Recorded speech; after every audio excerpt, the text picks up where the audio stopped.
Why, hello there everyone. I'm Laxow, aka the Kumo Sensei. 皆さん、おはようございます。よろしくお願いします。And today we are going to be talking about a bit of something, I don't know, complicated I guess, and that is lineage, or the family tree I guess. And I'm specifically talking about my balfouris because a lot of people seem confused, and also I get confused at times as well, and I will explain why that is sometimes, but for the most part though, I will leave a bit of captions on this video just to say what line is what line, and what specimen's line is what number and whatnot. So, let's get straight into this. So this first specimen you're seeing here is actually pretty much line number 1, because this is my oldest female in my collection for my balfouri, and this female pretty much starts a line of her own. So I will show you her daughter, which you may have already seen in a past video with her babies. Yes, the first female I've shown you is pretty much a grandmother, or a great-grandmother for that matter. Yeah, she's pretty old, but she's pretty much the basis of this family tree. So this enclosure I'm showing you is essentially her daughter and her grandkids essentially. So she goes way back, and it's kind of confusing at times, but I will leave a caption marking as, you know, line number 1 or something like that. That way you guys don't lose track. I think there's around 3 main bloodlines I guess in this collection of mine, but some of these are kind of lost, so I don't really have them marked or labeled. And allow me to explain why, because sometimes when I buy tarantulas you get freebies, or sometimes a tarantula breeder that I work with or someone I know just gives away, you know, a couple or a few balfouri slings to me, and I really just raise them up hoping I'll get males, but usually it turns out that some of them are female, and that's how sometimes the lineage is kind of lost in my collection as well. But the ones I do have marked down, these are traced and I can't link them back to this female or to another female, so they're not all lost, it's just the ones that I least expect to get, such as freebies or those that are gifted to me when I didn't expect it. Because I want people to understand, I don't really necessarily breed balfouris constantly, because in my personal experience, balfouris are very easy to breed, so I tend not to breed them too often, just so they don't become overwhelming in my collection, because as you can see already, there's already too many lineages in my collection, so keeping track of all these lineages and also all of these specimens can become quite a hassle.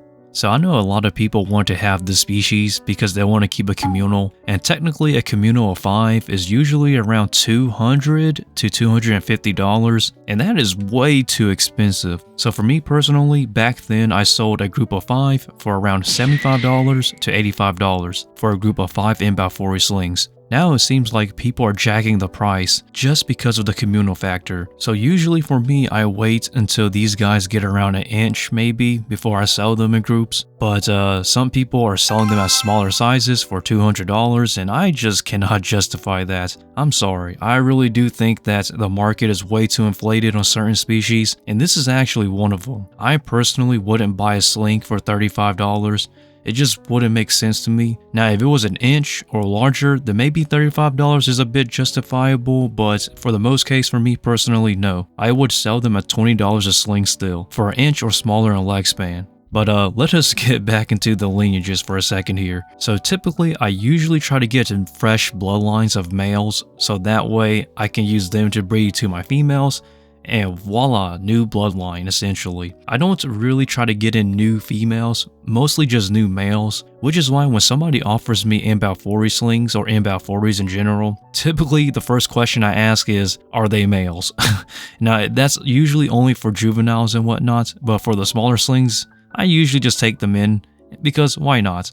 So when I do bring in a new male, typically my rule is for every 1 male, he gets 2 females. Now, sometimes that's not the case, but that's my general rule, just so I don't really breed 1 male through all my females, and then they're essentially step-sisters and brothers, because that's kind of, I don't know, that's kind of strange to me in terms of bloodline. So usually I just like to pair 1 male with 2 females in my case, but hey, to each their own. I've seen some people breed 1 male to 20 females at once. It's, man, it is just beyond crazy. But I'm not here to judge how genetics work here. I'm just pretty much telling you how I see things and what I experience from other tarantula breeders and keepers. Now, if you ask for my personal opinion about what tarantula species is possibly the most inbred in this hobby, I'd say maybe the Carabina versicolor, but I don't want to go too in depth on my opinion because I'm not a genealogist, nor am I an arachnologist. I'm just a regular tarantula breeder, so don't really take my word as truth. It's just my personal bias here, I guess, kicking in.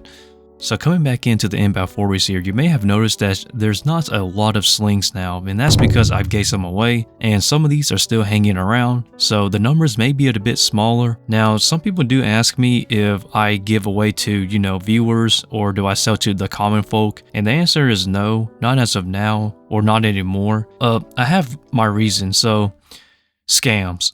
Yeah.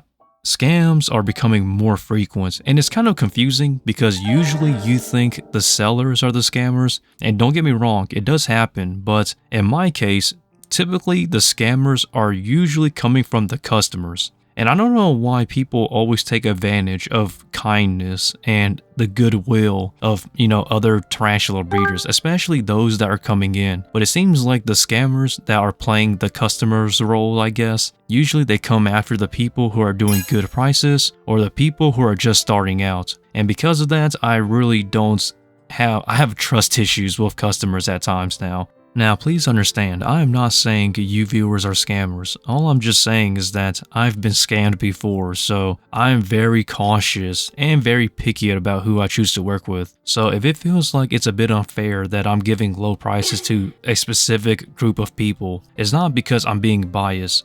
It's really just because I'm not sure who to trust unless I've already worked with you in the past, or if you're a tarantula breeder that has some credentials behind them to back it up, and aspiring tarantula breeders as well. But maybe someday we'll regain that trust, but as of now I'm very, very, very, very picky about who I choose. So coming back into the balfouris though, I'm not planning to breed any more balfouris this year, and it's just because I don't want to get confused about what line is what line. And although I do have some data to back it up about which female is which, what male bred to what female, I still don't want to actually overdo it because I fear that I might accidentally inbreed by accident, and that's not really good. Now there is an exception. If somebody offers a male balfouri to me, then I'll be willing to accept that for sure. And I will probably plan to breed if that was the case, but as of now I don't really have any fresh males, or any males that'll be mature for that matter, so yeah, that's going to be put on hold. But if someone does have a male balfouri though, that they're willing to sell to me, I would probably consider it actually, but no loans because I'm not a big fan of them. And in most cases I do ask about where the male came from, which business, or what tarantula breeder produced them, because just in case I don't actually, get a male that I sold off as a sling through wholesale to some other tarantula breeder, which they sold to a person, and that person just ends up selling it back to me, because that does happen, so you don't want that to happen. So essentially all I'm saying is make sure you know where you're getting your lineages from, because at times it can be a bit mesmerizing. So coming back in though, I'm going to be rehousing these balfouri slings here. And this is a communal, but in the future I will probably separate these just so I can keep documentations of each individual specimen, and so I don't get confused about which specimen is which. But as of now, I'm going to keep these guys in a communal in the 16-ounce deli cup, and these guys do need a rehouse, so this one here is pretty much a needed rehouse for sure. So if you made it this far, you may be asking me, Laxow, have you seen what inbreeding does? And the answer is yes, because I've pretty much seen it all in this hobby. And usually when it comes to people who inbreed tarantulas, it's kind of strange to say this, but no offense, but it usually comes from the newer tarantula breeders, and the reason why is because they just want babies. And because of this reasoning, they just inbreed because why not? Now when it comes to the side effects, it doesn't really show on the first generation of babies when it comes to inbreeding, but once it starts going to generation 2 and downwards, that's when it really shows. Now this is just my observation here, but when it comes to the second generation of inbreeding tarantulas, usually they die after bolting, or they just die because they're too fragile and the lack of genetics. So that's just my observation, to put it very simply, to simplify it. But hey, who knows? Just take that as a disclaimer I guess, or take that with a grain of salt. Now when it comes to their appearances and whatnot, they look like normal tarantulas, but it's really just the lack of genetics that becomes the issue here. But I hope everybody learned something today, and if not, I hope you guys at least found this video to be entertaining or somewhat interesting. So, without further ado, I'm Laxow, aka the Kumo Sensei. I upload every single Tuesday and Friday here on the channel, so please feel free to do so and stick around. And also, please feel free to follow me on social medias such as my IG and my Patreon. And with that, stay lax and Laxow out from the Kumo Sensei.